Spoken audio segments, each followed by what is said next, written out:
Oke, Assalamualaikum warahmatullahi wabarakatuh. Selamat malam semua. Di Selamat sini, malam. oke.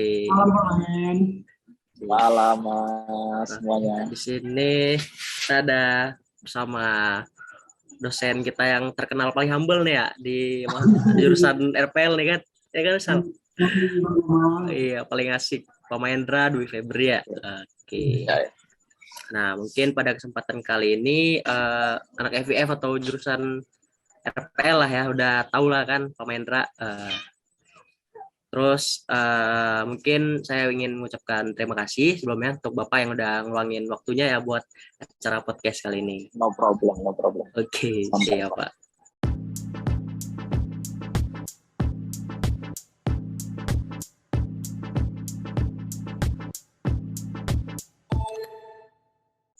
Oke, mungkin langsung aja. Gimana sih nih Pak kabarnya malam ini gitu?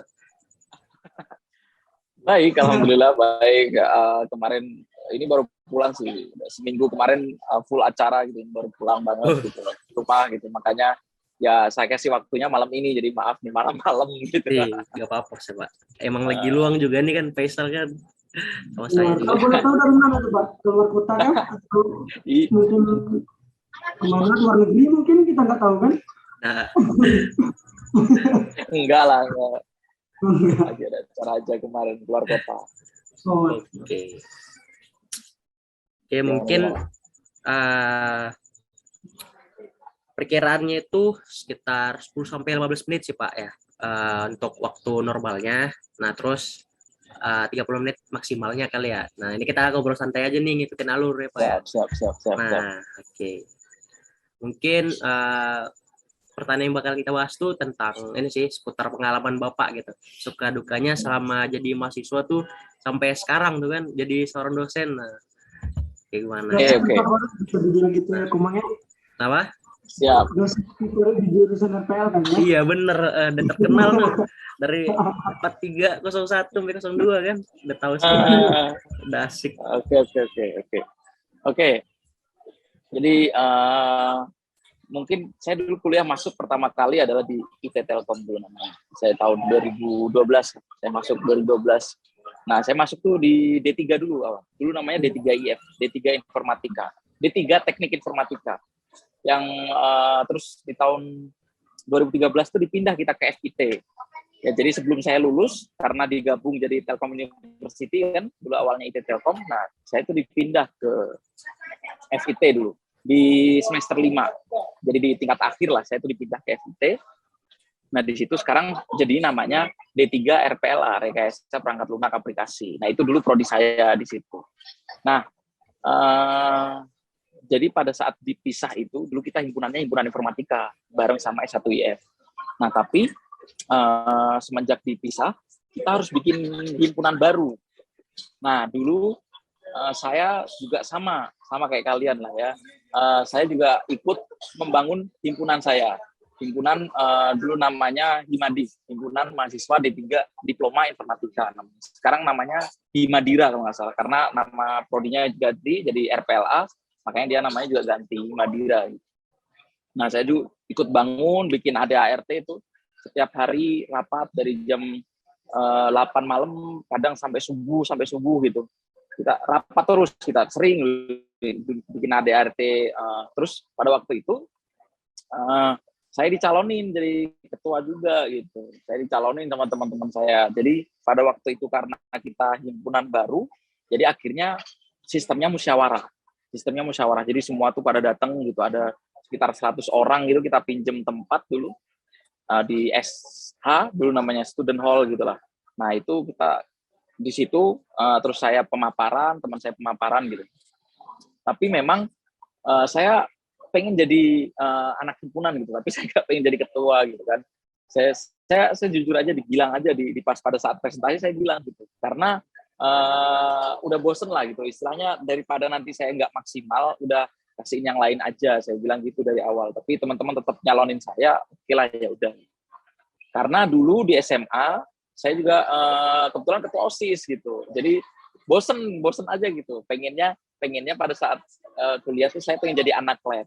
Nah, benar pada saat itu ketua prodi saya ngajak saya jadi aslab dulu. Jadi aslab, jadi ngebangun lab pertama kali di FIT gitu ya, bangun lab untuk untuk prodi dan sebagainya. Nah, akhirnya saya banyaknya kerjanya jadi aslab gitu. Terus tapi saya tetap aktif di himpunan. Nah, dulu sama ketuanya yang kebetulan juga teman sekelas saya gitu ya. Dia bilang, "Ya udahlah kamu jadi sekretaris sekjen, sekretaris jenderal itu kan wakilnya kan, sekjen gitu." Saya bilang jangan gitu, mending yang bidang saya aja, saya maunya di akademik gitu. Jadi akhirnya saya jadi kadisnya gitu lah, kadisnya di bidang akademik gitu, karena memang ya di situ passion saya suka ngajar, suka ini dari dulu gitu. Makanya program-program saya ya kayak belajar bersama gitu-gitulah. Belajar bersama sama teman-teman, nanti saya datengin teman-teman, terus nanti kita bayar tentor-tentornya gitu. Nah itu karena saya passionnya memang di situ gitu. Nah terus akhirnya jadi di semester akhir tuh, semester 5-6 tuh seru tuh. Jadi himpunan ada, terus sama saya juga aktif di lab gitu. Jadi itu masa teraktif saya. Sebelumnya saya cuma kuliah pulang gitu.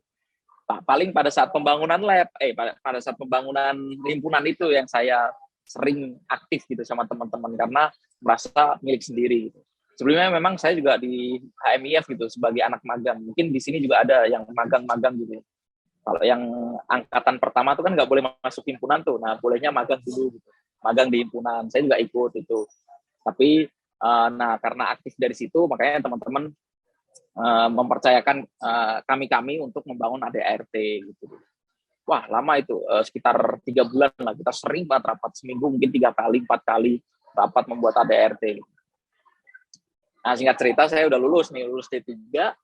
Nah, kebetulan ada lanjutan program lanjutan itu untuk ke S1 IF. Nah, saya masuk ke S1 IF.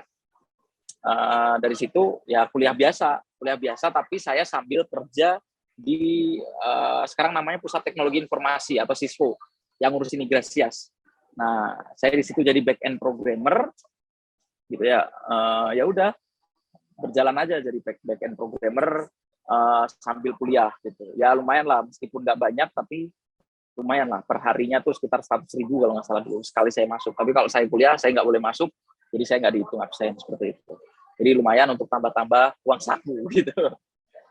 Ya udah di situ S1 sih banyak kan saya kerja ya proyek, terus kerja di Sispo gitu. Udah nggak aktif lagi untuk organisasi gitu. Sampai dengan saya nyari bimbingan TA. Nah, pada saat nyari bimbingan TA, saya diajak teman saya gitu.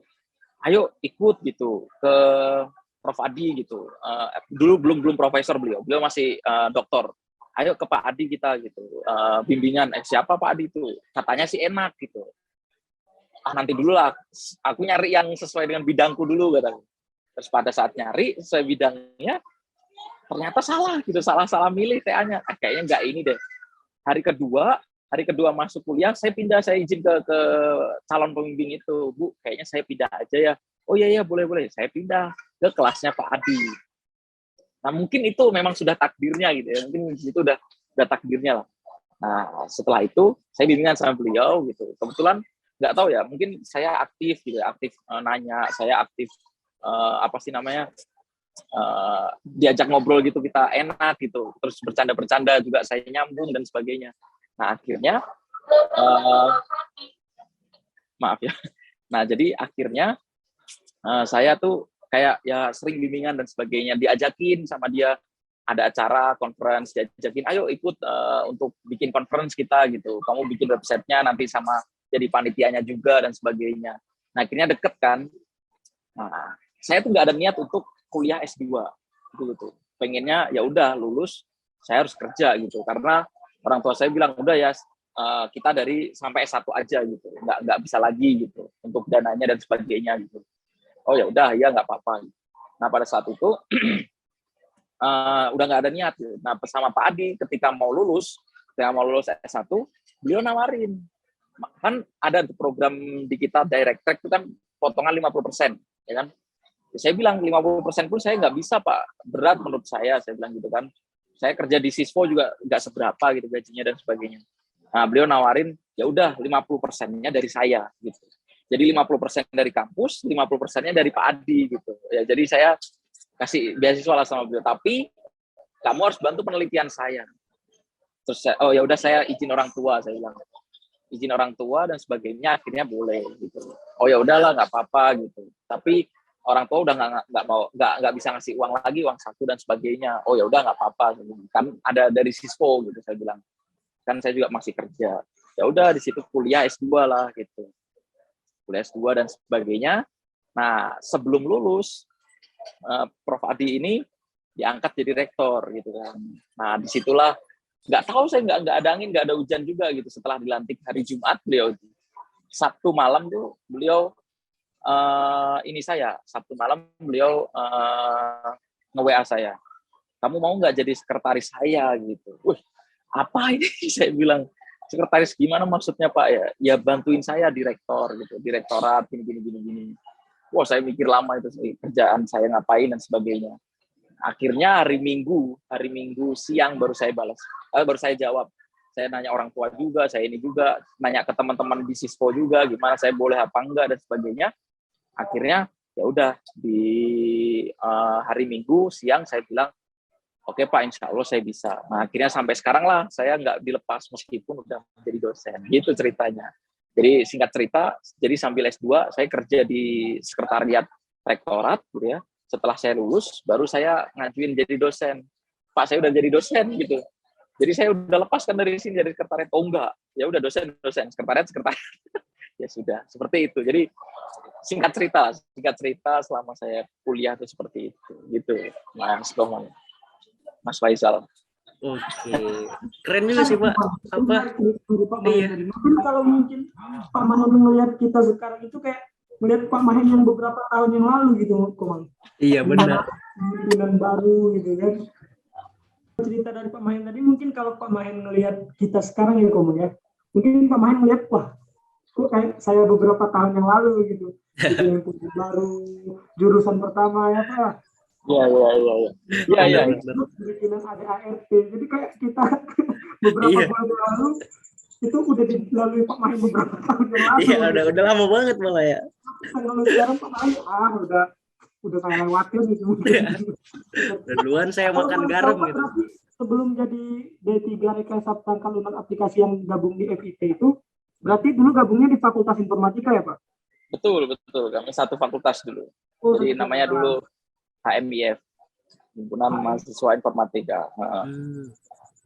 Dan Pak Mahen sebelumnya sempat jadi staf muda juga ya Pak? Staf muda, benar. Ya karena kita pisah gitu ya, nama HMIF itu nggak boleh dipakai gitu. Kita sepakat bahwa HMIF itu ya D3 sama S1 dulu gitu. Ya udah, akhirnya semuanya harus ganti nama gitu.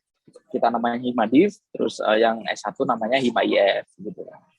Gitu. Sejarahnya. Berarti dua-duanya gitu ganti namanya Pak ya, karena udah sepakat ya, biar adil gitu. Iya, biar adil dulu. Iya benar.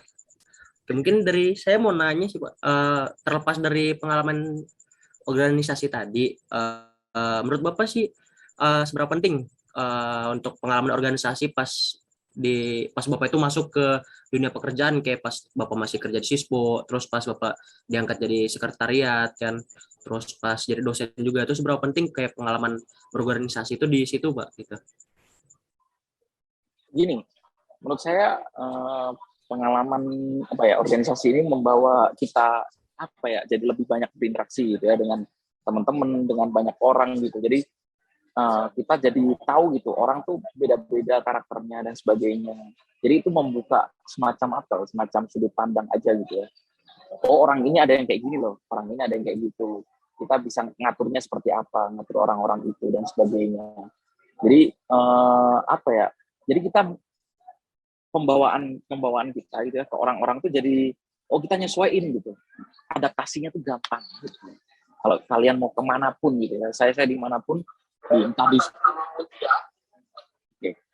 di di Sispo, entah di sekretariat gitu tuh ya, itu tergantung dari kita pembawaannya gimana. Kerja dimanapun pasti berhubungan dengan orang. kerja di manapun pasti berhubungan dengan orang, jadi makanya apa ya, enak lah, jadi enak komunikasi sama orang dan sebagainya gitu, jadi ngerti orang lain dan sebagainya. Itu sih, itu paling penting sebenarnya, soft skill itu kalau udah kerja, hard skill itu memang penting gitu ya, tapi paling penting adalah soft skillnya. Kalau kita sejago apapun tapi kita nggak bisa kerja sama, ya susah sih menurut saya, karena kita kerja nggak sendirian gitu ya. Gitu. Oke, berarti kayak lebih ke kita tuh supaya bisa ini apa ya, berinteraksi sama orang lain, orang baru, terus bisa bekerja sama pas di dunia kerja ini. Oke, mungkin itu ya. Mungkin saya ingin nanya lagi nih Pak nih, tentang masalah pas Bapak jadi dosen ya. Nah, jadi selama Bapak jadi dosen di Telkom ini, nah Bapak itu udah pernah jadi dosen di mata kuliah apa aja sih Pak? Atau pernah ngajar di fakultas atau di jurusan apa aja gitu? Oke, selama ini sih banyaknya saya di S1 IF sama S1 RPL. Tapi sebenarnya kan saya home base-nya itu S1 RPL gitu sama Bu Mira. Nah, tapi S1 IF tuh kadang masih butuh gitu. Ya saya nggak tahu. Kadang Bu Mira juga menyayangkan gitu, kenapa nggak full RPL dan sebagainya. Tapi ya pasti S1 IF tuh minta gitu. Saya harus ada ngajar di sana satu dan sebagainya gitu. Jadi sekarang sih sejak 2020 berarti ya, saya 2020 Januari gitu. Semester berapa berarti ya? 2020 semester genap gitu. 2020, 2021 semester genap itu saya ngajar pertama kali. Sekarang udah tahun kedua berarti ya. Ini 4 semester saya gitu ngajar. Nah, itu selama ini masih S1 IF sama S1 RPL gitu. Oh, oke. Oh iya, by the way, kalau misal pas 2020 ya Pak ya, 2020 Januari, itu Bapak masuknya di RPL udah ada atau belum? Udah. Saya emang udah langsung udah. masuk. Tapi saya nggak ngajar RPL. Oh, nggak RPL, tapi di FIF saya, ya? Di informatikanya? Ngajarnya di IF, 1I. Nah, di semester awal saya ngajarnya IF. Karena dulu nggak dikasih yang teknis gitu ya, nggak basis data kayak PBO gitu, saya nggak dikasih, baru sekarang. Dulu awal saya ngajar itu namanya mata kuliahnya model bisnis digital. Nah, itu.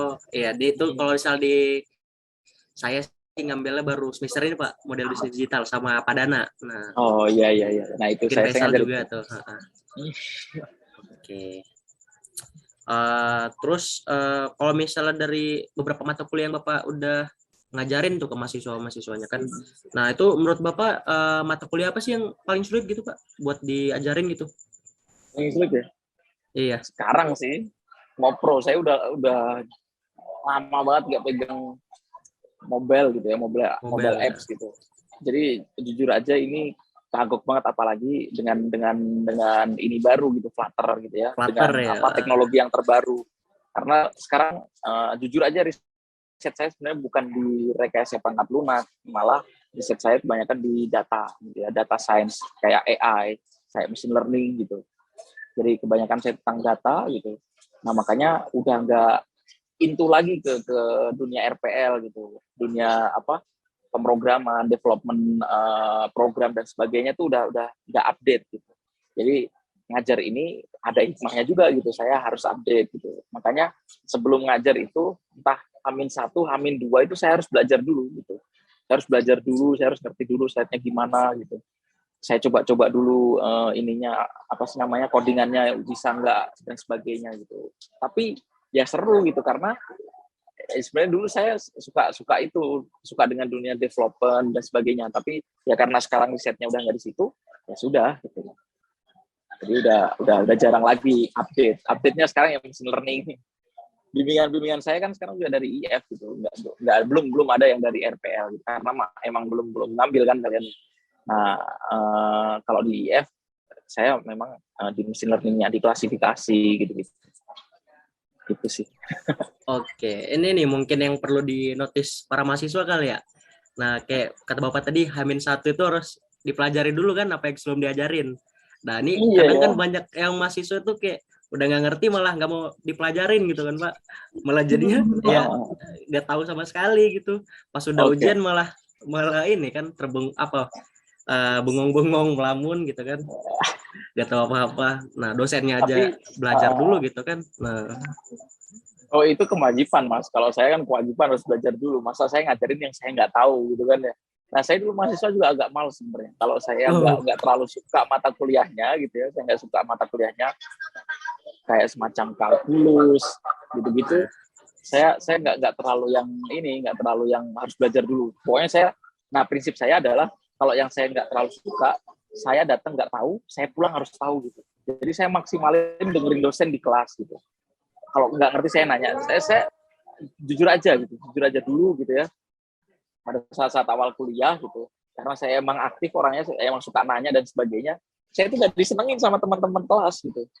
Karena apa? Karena suka nanya terus gitu. Harus suka nanya gitu. Apa ya? Ya karena saya emang nggak tahu gitu. Dan teman-teman saya itu kebanyakan anak SMK dulu. Jadi mereka udah pintar ngoding gitu kan. Saya dari SMA nggak ngerti apa-apa gitu. Ngoding itu apa, if else itu apa nggak ngerti gitu. Nah makanya saya tanya gitu pada saat itu. Nah teman-teman saya itu pasti, ini nih bikin lama nih, bikin nggak pulang-pulang, bikin nggak selesai-selesai. Gitu. Nah mungkin kalau sekarang sih lebih enak ya karena kita harus apa ya, dosen harus open gitu. Kalau misalnya ada pertanyaan ya ayo gitu, ayo Pak saya mau ketemu gitu. Saya mah oke aja Pak, saya mau ketemu, saya mau nanya gitu tentang mata kuliah ini. Ayo gitu belajar bareng gitu. Kadang saya juga saya nggak tahu dan sebagainya. Ya kita belajar bareng. Mungkin dulu saya tahu, tapi sekarang saya nggak ingat lagi gitu-gitu. Ya, itu membantu remind saya dan sebagainya. Jadi kalau menurut saya sih wajar aja gitu. Tapi harus ada yang kalian sukain pelajaran mata kuliah ini gitu. Dan itu kalian benar-benar tekuni gitu. Oh, oke, aku suka ini, aku suka itu. Nggak harus semua mata kuliah itu suka gitu. Makanya saya bilang di kelas saya gitu. Kalau emang kalian nggak suka ya udah gitu. Emang kalian nggak pengen kesini gitu. Misalkan nggak semua orang tuh bisa full stack gitu ya. Nggak semua orang tuh bisa jadi full stack programmer gitu. Mungkin dia ahli di bidang sesuatu aja, tapi nggak ahli di yang lainnya. Jadi makanya harus ada yang suka dan tekuni yang suka itu. Kalau emang nggak suka ya sudah, yang penting lulus. Itu prinsip saya dulu gitu. Yang penting saya lulus di mata kuliah itu, tapi saya akan tekuni yang suka. Kalau yang suka saya ngulik cari-cari di internet gitu. Saya nyoba ngoding-ngoding sendiri dan sebagainya. Nah, tapi kalau dosen kayak saya, mau nggak mau, suka nggak suka, ya ini mata kuliah yang dikasih oleh prodi, ini mata kuliah yang dikasih oleh fakultas, saya harus ngajar ini, bisa nggak bisa saya harus ngajar. Ya berarti saya harus belajar di situ. Tapi ya itulah, enaknya saya harus belajar sepanjang hayat. Gitu. Seperti itu. Intinya dari teman-teman jurusan RPL juga kan nggak semuanya dari SMK ya Pak ya, bukan gitu ya Pak ya? Mungkin dari SMA mungkin, atau mungkin dari pesantren, mungkin dari Ya. Jadi mungkin teman-teman nggak usah mungkin minder, saya masuk RPL kayaknya salah jurusan. Selagi kita ingin ada keinginan di dalam hati kita, selagi kita mau belajar, ya insya Allah ya bisa juga. Seperti Pak Mahen juga kan bukan dari SMK, Pak Mahen dari SMA sebelumnya. Bisa kok, sekarang malah jadi dosen kan. Jadi nggak ada yang nggak mungkin juga. Bukan begitu Pak ya? Iya, betul. Begitu, Mas. Selama beberapa tahun ini mengajar di jurusan RPL, Pak, gimana Pak menghadapi mahasiswa-mahasiswa di jurusan S1 Rekayasa Perangkat Lunak? Apakah anak-anaknya aktif atau mungkin overaktif atau gimana Pak? Saya sih yang udah ketemu apa istilahnya ya, tatap muka itu baru sama anak wali saya sebenarnya. Kalau yang lain tuh semua masih online gitu. Ketemu anak wali saya kan, saya di tingkat awal saya tadi bilang mau bisnis digital ya kan. Nah terus habis itu 2019 semester satunya, semester ganjilnya 2020 2021 yang semester ganjil, di semester 2 saya itu saya ngajar anak wali saya di pendidikan karakter. Nah di situ saya baru ketemu anak RPL, itu ketemu tatap muka ya, itu sama anak wali saya gitu. Jadi masih belum masih belum ngerasain feel-nya gitu. Kalau udah masuk kelas tuh enak gitu, kita ngobrolnya enak dan sebagainya. Tapi kalau di online ini, saya nggak bisa maksain masalahnya. Saya bukan orang yang tipe maksain orang, ayo on cam gitu, ayo harus ini ya open cam semua dan sebagainya. Ya saya paham kesibukan masing-masing gitu. Saya paham, mungkin dia nggak suka sama materi saya dan sebagainya, atau dia mungkin nggak suka sama mata kuliah ini ya saya open, silahkan aja gitu. Yang butuh kalian gitu. Kalau prinsip saya gitu, saya ngajarin, saya nggak pengen, saya bukan cita-citanya untuk minterin kalian gitu. Itu nggak cita-citanya. Kalau saya cita-citanya, saya harus minterin kalian. Nah itu udah pusing saya. Tapi kalau cita-cita saya menyampaikan, saya melayani kalian. Gitu. Kalau ini sih gitu. Jadi ya udah saya ngikut aja kalian enaknya gimana, enjoy-nya gimana. Tapi kalau biasanya kalau kelas onsite gitu ya, kelas tatap muka, nah itu saya lebih enak gitu ngobrolnya, bercandanya lebih enak. Lah kalau online kita kan nggak ngerti. Gitu. Jadi masih belum lah, mungkin masih belum pernah ketemu, jadi masih belum merasakan gitu. Gitu. Lagi kalau online misalnya ada yang disuruh emaknya pergi ke warung beli minyak mungkin ya. Iya itu. Saya benar kita hadapi di masa COVID ini lah. Saya paham lah kayak gitu. Mungkin saya ingin mundur dikit boleh ya Pak ya? Siap. Bapak asalnya dari mana Pak? Oke, saya dari Madiun, Jawa Timur. Madiun. Asalnya. Bapak nyampe ke Jawa. Anak pernah menghadapi masa-masa pos gitu juga ya Pak? Gimana Mas? Waktu nyampe ke ITT masuk Telkom gitu. Jadi kan anak rantau yang datang ke Bandung gitu. Iya. Gimana Pak kesan-kesannya Pak? Oke. Jadi anak kos gitu. Berarti ini pertama kali lah ya. Pertama kali saya datang ke Bandung itu tahun 2012 berarti. 2012 itu saya kebetulan ada teman kakak kelas dari Madiun juga gitu. Saya nyari-nyari gitu. Biasalah gitu untuk nyari kos dan sebagainya perlu bantuan gitu. Akhirnya saya ngontrak sama kakak kelas saya gitu yang ya sekarang udah sukses lah mereka. Nah itu di situ saya banyak belajar gitu dari mereka, ngobrol-ngobrol gitu. Jadi gimana sih kuliah itu, gimana sih di organisasi di sini itu kayak gimana dan sebagainya. Mereka yang banyak ngasih support ke saya, banyak ngasih inputan ke saya dan sebagainya. Oh kayak gini kuliah, oh kayak gitu kuliah. Stres sih pertama kali karena apa ya, beda sama sekolah kan, kuliah tuh beda sama sekolah gitu. Kita harus benar-benar tanggung jawab gitu sama apa yang kita ambil gitu kan.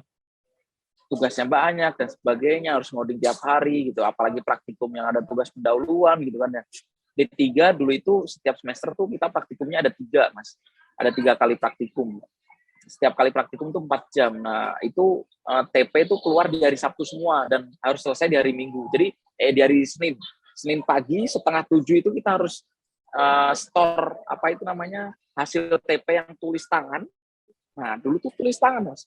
Tulis tangan TP-nya dan itu harus orangnya sendiri 6:30. Mau nggak ada kuliah, pokoknya ngumpulnya 6:30. Maksimal 6:30. Mereka buka tuh 5:30 udah buka si aspak itu. Ya udah, jadi Sabtu Minggu saya tuh habis untuk kerjain tugas. Senin sampai Jumat juga habis untuk kuliah sama organisasi. Jadi pada saat saya pertama kali kuliah tuh benar-benar, sibuk banget ya ternyata ya gitu. Tapi tergantung kita gitu. Kalau kita nikmatin gitu, kalau kita enjoy, kita seneng, apalagi ada temen dan sebagainya, punya teman-teman baru ya kan, teman saya baru dan sebagainya, enjoy teman-teman kita enak dan sebagainya, malah pengen ketemu terus sama teman-teman itu di himpunan gitu ya. Ayo kita nongkrong di himpunan, ayo gitu. Tapi di sana nanti sambil ngerjain tugas ya oke gitu. Jadi kita nongkrong gitu sambil ngerjain tugas. Makanya saya itu kebawa gitu sampai sekarang. Sampai sekarang tuh kebawa. Saya kalau ngerjain apa-apa pengen fokus gitu ke kafe. Dari saya ngerjain tugas akhir D3 sampai S2 itu, kalau saya pengen fokus ya saya ke kafe, saya pakai headset, setel musik dan sebagainya, ya saya ngerjain di situ. Jadi udah biasa pengennya ke kafe gitu biar lebih fokus dan sebagainya gitu. Nah itu bawaan mungkin dari pergaulan di himpunan, dulu sering nongkrong bareng terus ngerjain tugas bareng dan sebagainya. Jadi cukup struggle juga dan melihat teman-temannya kan beraneka macam ragam gitu ya. Saya itu anak kampung dan orang tua saya nggak terlalu mampu lah gitu. Lihat temannya naik mobil, kok bisa ya dia naik mobil gitu, sekolah gitu. Wah, dia beli sepatunya bagus gitu ya, bajunya bagus gitu. Baju saya tuh kan kita pakai seragam ya, Saya tuh pakai baju putih. Ini jorok sih. saya pakai baju putih bawahan biru dongker kan tuh. Seragamnya itu Senin sampai Jumat saya nggak cuci. Jumat baru saya cuci, nanti Minggu kering saya pakai lagi. Minggu kering pakai lagi gitu. Terus teman-teman tuh bisa makan-makan enak gitu. Saya tuh dulu sebulan tuh 1 juta. Sebulan tuh dikasih uang sama orang tua 1 juta. Sedangkan teman-teman yang lain udah banyak lah. Jadi di situ saya harus hemat banget dan sebagainya. 1 juta itu udah semuanya ya, nggak minta apa sih uang kuota lah, uang listrik kosan dan sebagainya, itu udah nggak minta lagi gitu. Jadi kita harus berhemat banget gitu. Nah, mikir gitu bagaimana manajemen keuangan kita sendiri dan sebagainya. Oh, saya bisa senang. Jadi saya prinsipnya awal-awal saya miskin dulu awal-awal gitu ya. Akhir-akhir bulan baru saya senang-senang karena prinsip saya harus bisa makan sampai akhir dulu gitu. Tapi kalau udah kebaca nih, oh uang saya masih banyak gitu. Diajak main teman, ayo ke kafe, ayo gitu. Kita makan enak dan sebagainya gitu. Jadi di akhir-akhir saya enak. Karena kalau enak di awal, akhirnya saya kadang pernah sekali bulan di awal saya enak, di akhir wah susah banget. Saya harus ngutang teman saya nggak mau lagi tuh ngutang kayak gitu, bahaya gitu kan ya. Gitu sih ya, cukup struggle lah kalau dari anak-anak perantauan. Terus dulu mungkin kosan sekarang harganya berapa? 5 juta, 6 juta, 7 juta gitu ya, dan seterusnya. Saya tuh dulu ngekos pertama kali itu harganya 1.500.000 setahun. Jadi kamar mandinya di luar, terus saya itu di pojok belakang sendiri, paling kecil kamar saya. Itu agak lembab gitu-gitu, wah udahlah, nggak nyaman gitu loh, nggak nyaman kosan saya dulu di awal-awal. Terus di tahun kedua baru saya diajakin teman-teman, ayo ngontrak bareng gitu. Saya lihat teman-temannya kayaknya positif nih, oke lah, ayo gitu, ayo ngontrak bareng. Nah di situ baru agak mahal tuh, 3,5 juta.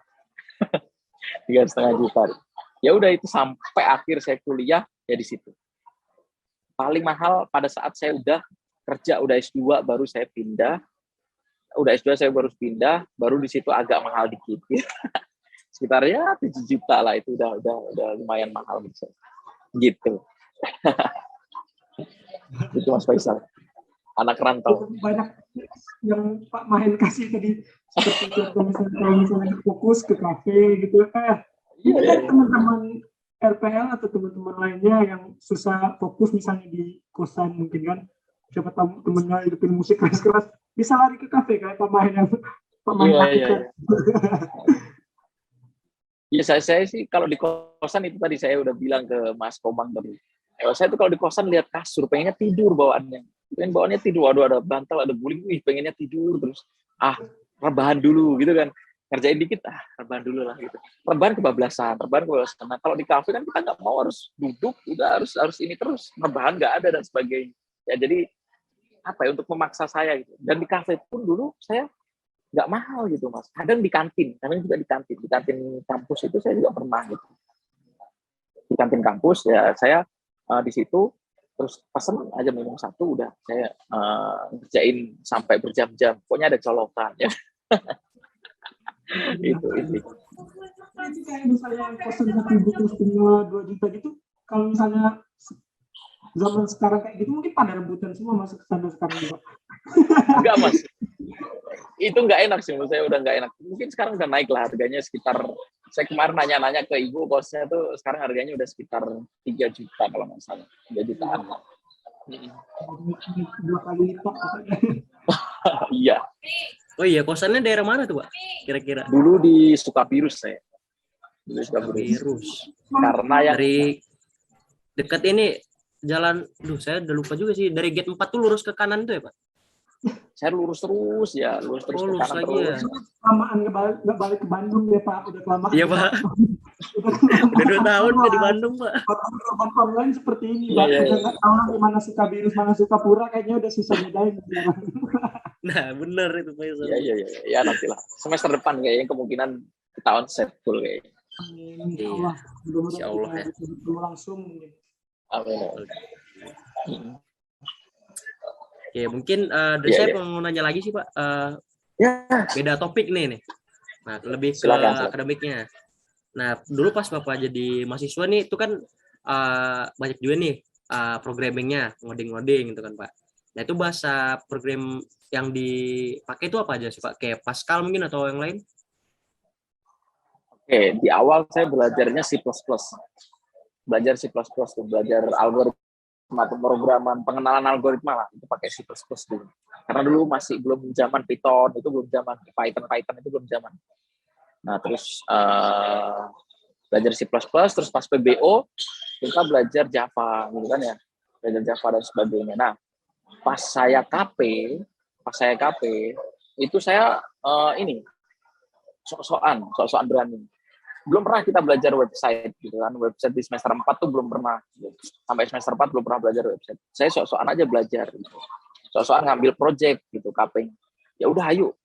Saya kebetulan ada teman-teman gitu ya, berempat kita. Kalian ada yang bisa nggak? Nggak ada. Ya udah ayo kita belajar aja. Ya udah ayo. Nah, akhirnya di situ di semester KP itu semester 4 kalau di D3, nah itu kita sok-sokan aja ngambil project KP di PDAM. Mereka mau bikin website gitu.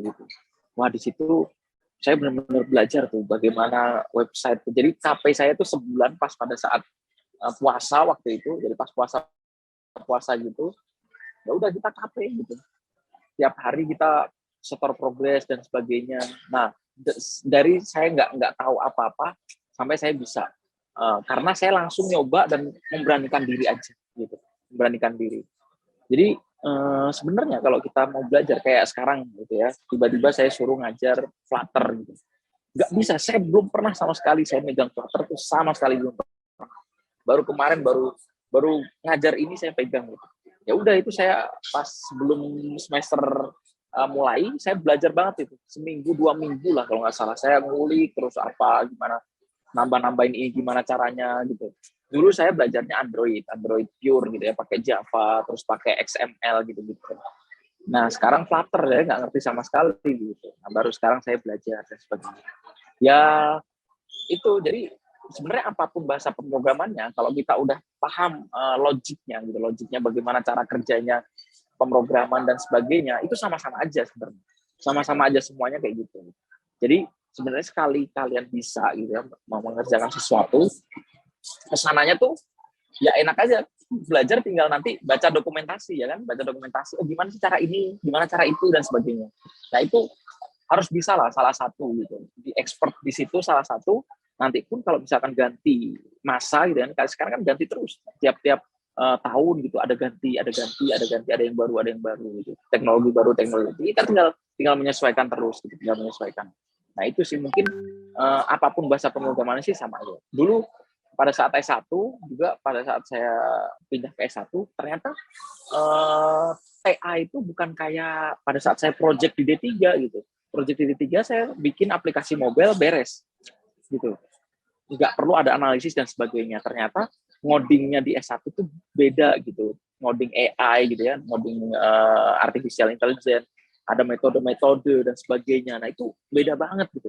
Oh, ternyata kita bukan kayak ngedevelop sesuatu jadi bentuknya gitu, tapi ini tuh harus analisisnya gitu. Ini tuh ada penelitiannya dan sebagainya. Nah, itu pakai Python. Oh, gini caranya. Nah, itu sesuatu hal yang beda, tapi ya karena saya udah tahu apa sih pengenalan pemrogramannya, ya jadi saya bisa ngikutin gitu, bisa ngikutin dari oke, gini caranya, logikanya tuh udah nyampe seperti itu. Jadi menurut saya ngoding itu harus yang dibangun ada logikanya. Kadang kalau misalkan orang saya misalkan ya suruh baca bahasa pemrograman baru gitu, baca codingannya gitu. Kalau kita punya basic pemrograman, meskipun itu bahasa pemrograman baru, kita pasti masih bisa baca. Oh, alurnya kayak gini. Jadi dibaca dari atas ke bawah. Oh, alurnya gini dan sebagainya. Oh, ini ada looping dan sebagainya. Nah, itu kita pasti paham lah. Gitu. Seperti itu.